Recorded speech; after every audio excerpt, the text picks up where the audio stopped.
Welcome back to Upper Michigan Today, everybody, and thanks for sticking around for this conversation about wildlife rehabilitation here in the Upper Peninsula. We're back with Michelle of Keweenaw Wild Bird REC and Cayenne of Superior Wildlife Rehab and Education Center. So I pulled you both into the conversation, even though you work with kind of different classes of animals and you have different licenses to do the type of work. One thing that's a shared similarity between you two is you work from home. You have a home facility. Is that unique to wildlife rehabilitation in general across the United States, or is that pretty unique to here in the Upper Peninsula?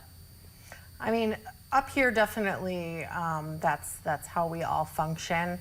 Throughout the country, there are a few big centers in each state. You know, obviously places that are more populated, like Florida, California, they have a ton. But really, I would say, I don't know if you would agree, I think the vast majority are home rehab situations. Yeah. They're home rehab situations. Everybody's working as part-time volunteers out of facilities from their home.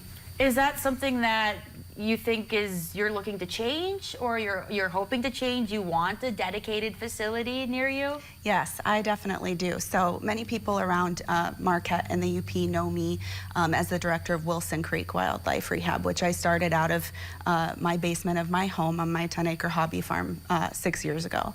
Throughout the past 6 years, I have noticed that there are a lot of challenges that wildlife rehabbers face.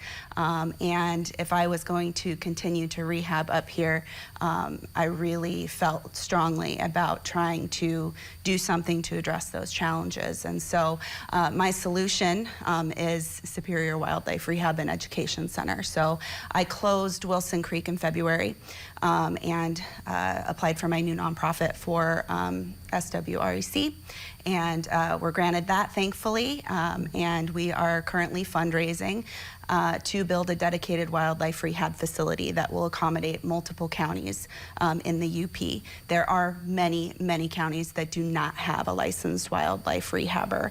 There are no resources for the public, for the wild animals in those areas, and for the conservation officers who ultimately have to deal with that situation. I also believe that wildlife rehab is a full-time job, and so I would love for all of our fully licensed rehabbers at the center to become paid employees full-time, no longer part-time volunteers. I believe that this will also give us a way to educate our community through educational programming, which is huge. Over 50% of wild babies admitted to rehab facilities across the country are needlessly orphaned by the good intentions of people who are just uneducated about normal wildlife behavior, especially between mom and baby. And then the other thing that I believe that this facility will help is to foster new wildlife rehabbers in our area. Wildlife rehab is dying out. There are no new rehabbers coming up. And so I will offer hands-on training programs to foster new wildlife rehabbers in our area, and also offer paid internships so that we can start working with the kids at NMU that are in wildlife-focused careers. Well, it sounds like there's a lot that still needs to happen in order to really get this going, but still the people with the passion to help our wildlife are here. So it sounds like people like you two volunteering your time and your spaces is so important to the overall mission of wildlife rehabilitation. I mean, without you, what do you think the birds in the Keweenaw would be doing? Right. I mean, unfortunately, I mean, what happens is, you know, if there's no one to help, then I mean, those birds don't survive. So we can give them that chance that they really didn't have. I mean, it's a second chance the minute they walk through the door. Yeah, I mean, the big thing too is we see a lot of DIY. So a lot of people Google, which we always say, do not Google. Yeah, how to take care of a wild animal. You want to talk to somebody that's licensed.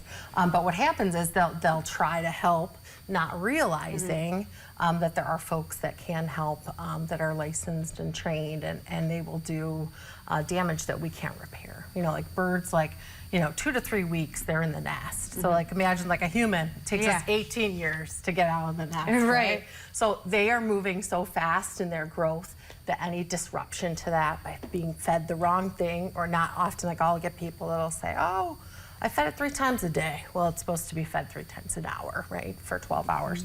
So yeah, and those are cases that we can't rectify. So that's the big thing, is providing that education and someone that's properly trained and able to take these animals so that that doesn't happen to them, because we don't want them to suffer. Yeah, and I mean, there's definitely good intentions For behind sure. those efforts, Yes, but for sure. still just a lack of the knowledge and education Yes. is actually worsening the situation, it sounds like. Yeah. We have to take another commercial break, but when we come back, I want to talk more about how we can be, you know, better stewards for our animals and for our environment, and some things that we can do, because we shouldn't be feeding these babies, but there are things that we can be doing. So we'll talk about that when we come back.